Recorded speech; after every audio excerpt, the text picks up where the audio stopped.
जून महिन्यातील कोरड्या वातावरणामुळे निर्माण झालेले पाणी टंचाईचे संकट जुलै महिन्यातील मुसळधार पावसामुळे पूर्णपणे दूर झाले आहे। रायगड जिल्ह्यात पावसाने सरासरी 2000 मिलीमीटरचा टप्पा ओलांडला असून आत्तापर्यंत वार्षिक सरासरीच्या तुलनेत 66% पावसाची नोंद झाली आहे। यामुळे जिल्ह्यातील धरणे आणि लघु पाटबंधारे प्रकल्पांमध्ये 95% पाणीसाठा जमा झाला आहे।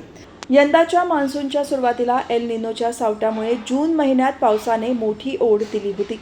परिणामी शेतकरी चिंतातूर झाले होते आणि पाणी टंचाईचे संकट गडद झाले होते।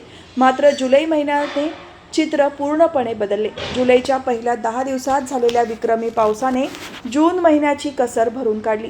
त्यानंतरही पावसाचा जोर कायम राहिल्याने जिल्ह्याला मोठा दिलासा मिळाला आहे।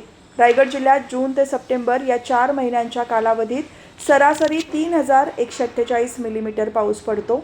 यंदाच्या हंगामात केवळ जून आणि जुलै या 2च महिन्यात 2097 मिलीमीटर पावसाची नोंद झाली आहे।